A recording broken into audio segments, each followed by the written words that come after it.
Первая коллегия Министерства просвещения подняла ряд важных вопросов, каждый из которых вызвал живой интерес у участников. На повестке дня введение письменного экзамена по абхазскому языку в 7 классе общеобразовательных школ.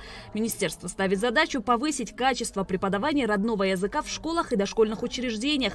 Для укрепления ответственности всех участников образовательного процесса в отношении абхазского языка принято решение ввести единый экзамен по всей республике. Переход к новой системе будет осуществляться поэтапно. Иаразнак ахәыҷқәа ҳрықәыӷәӷәаны аԥсуа бызшәахьы ацәымӷра рызцәырҳамгарц азы иӡбан сынтәатәи аҵара шықәса ҩнызқьи ҩажәи-хәба-ҩажәи-фба шықәса абжьбатәи аклассқәа рҿы мацара, аҩратә ԥышәара, адиктант адҵа аҭаны алагалара. Атексти аҵақәеи аҟаҵарба иадҳәаланы ирмазеиха. Концепцию новой программы воспитательной работы в школах представила директор Института педагогики Ирина Кукускир. В основе программы лучшие культурно-традиционные практики абхазского народа. Это важный шаг для сохранения национальной идентичности в условиях глобализации новых тенденций.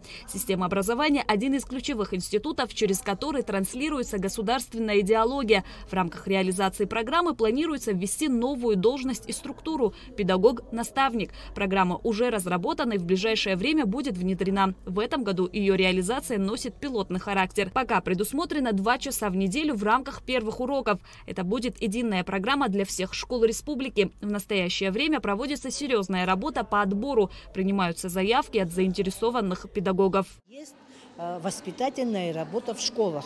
Как вот эта воспитательная работа в том формате и остается. А будет введена новая должность педагог-наставник, который конкретно будет работать по нашей программе. Естественно, интегрируя ту воспитательную работу, которая ведется в наших школах. Но это все-таки особенная программа и особенная работа этих педагогов-наставников. В рамках коллегии была утверждена новая программа для детских садов, работа над которой шла 3 года. Программа разработана для того, чтобы современные дети могли обучаться, воспитываться и развиваться в соответствии с новыми стандартами и требованиями. Дети сегодня отличаются от тех, что были 10 лет назад. Поэтому подходы к обучению, применяемые методики, требовали обновления. Содержание прежней программы сохранено, но уточнено и дополнено описанием того, как ребенок будет учиться и в какой форме ему будут подаваться учебные материалы. Апробация программы проводилась в Гудаутском и Гулрыпшском детских садах, где были получены первые положительные заключения. Затем программа была внедрена еще в 13 сухумских садах, где реализовывалась в течение всего прошлого учебного года. Здесь уже идут изменения, введены новые методы и приемы, которые может использовать педагог. И дается педагогу возможность использовать другие методы, другие технологии, новые. Старая программа, она не давала этой возможности раскрыться педагогу, использовать какой-то опыт другой. В рамках старой программы этой возможности не было, а теперь мы даем новой программе эту возможность педагогам творчески подойти к своей работе. Министр просвещения Хана Гунба подчеркнула, что несмотря на существующие сложности, ни одна проблема не является невыполнимой. При конструктивном диалоге с отделами образования на местах и совместных усилиях все задачи будут решены. Глава государства Республики Абхазия поставил ряд задач Министерству просвещения Республики Абхазия.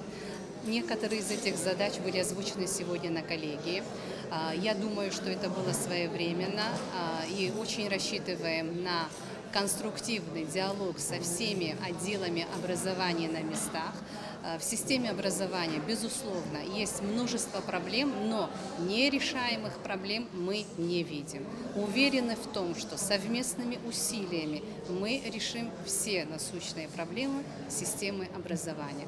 Это одно из главных, одно из важных направлений развития нашего государства. Дети, молодежь – это будущее нашей страны. Поэтому это направление особенно ответственное, и особенную ответственность мы чувствуем на себе.